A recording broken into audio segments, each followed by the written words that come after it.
landmark judgment. The Supreme Court today ruling that all women, whether they are married, not married, living in, are all entitled to a safe and legal abortion process, making a very clear distinction that there is no difference between a married or an unmarried woman in this regard, that all of them have the right to a safe and legal abortion. Now, this comes just months after the U.S. Supreme Court overturned a historic verdict, Roe v. Wade, and gave states the power to ban abortion. So, is India showing the way when it comes to reproductive rights of women?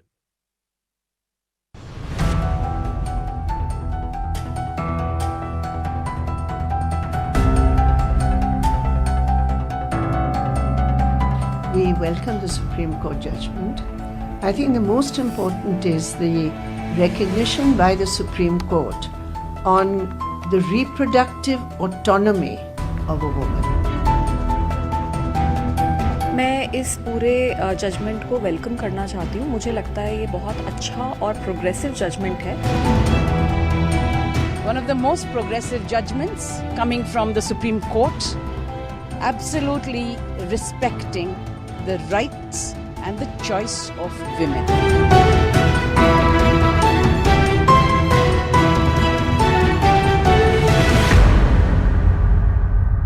Joining us now, Anubha Rastogi is senior advocate, and Rahul Manchanda is head of endoscopic surgeon at the PSRI hospital.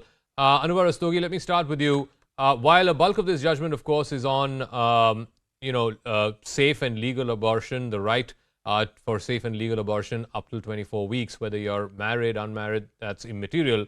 But the court in its judgment has also talked about sexual assault within a marriage should also be characterized as sexual assault, and even those women inside a marriage who've had an unwanted pregnancy, if they so wish, want to abort the fetus, they should have the same right. Will this have any bearing? Because it's the first time the court in a judgment has used the construct of sexual assault within a marriage or marital rape. So as far as this judgment is concerned, and it's specifying that in the body of the judgment as well, that as far as the marital rape being an offence is concerned, that is a separate petition which is already pending before the Supreme Court, and which will be heard probably by the same bench or the different bench, in few days to come. However, what this judgment is doing is that it's saying that as far as a pregnancy as a result of rape is concerned, because for that you don't really need to have an FIR lodged, you don't need to have it proved. Where the allegation is that the pregnancy is as a result of rape, why should a pregnant woman who is also married and the pregnancy is as a result of forced sexual intercourse by her husband with her, why should she be kept out of this, out of the domain of this specific provision, which extends it up to 24 weeks for a survivor of violence, for a survivor of rape? So basically what the judgment is saying is that this kind of classification based on the marital status of a woman is unconstitutional. Whether we look at it from the point of view of a change in circumstance, which is what this case was about, or whether we look at it from the point of view of a pregnancy being as a result of rape. Rahul Manchanda, as a gynecologist, do you come across a number of cases of unwanted pregnancies, either because of non-consent, whether it is in married or unmarried women, or it is as a result of sexual assault? And how far will today's judgment go in dealing with such cases? So good evening, and thank you for having me here. And I think to answer your question, I actually feel it's a like a red letter sort of day, and it comes especially on the day which is International Safe Abortion Day.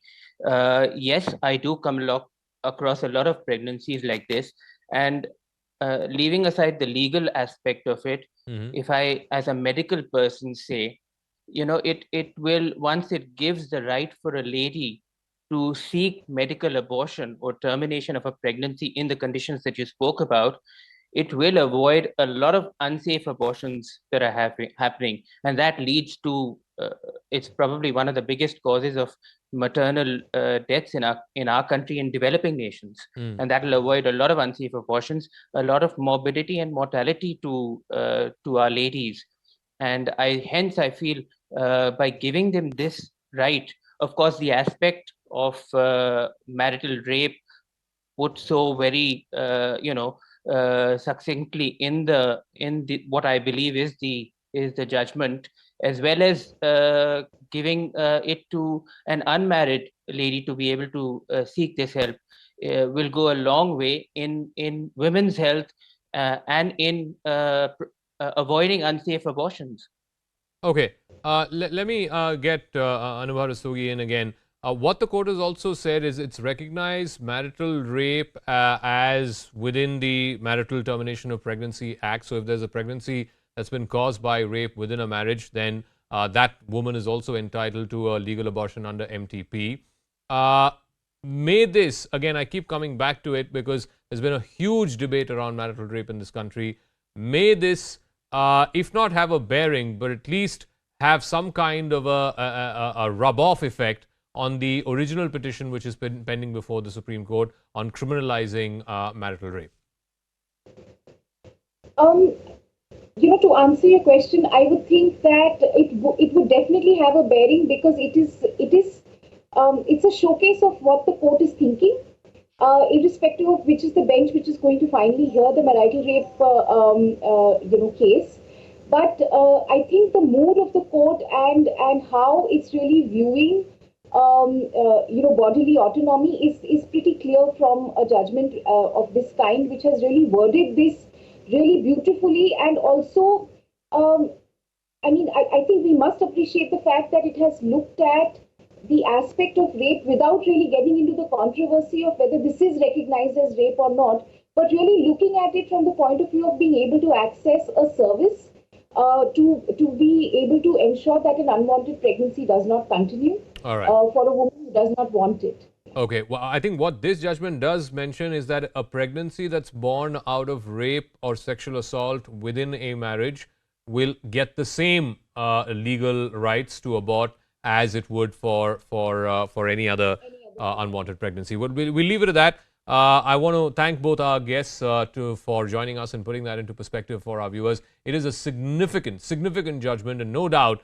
I mean, just the contrast of this judgment coming just months after the US Supreme Court, no less, overturning legal abortion rights for women across the country, overturning that historic judgment of Roe versus Wade.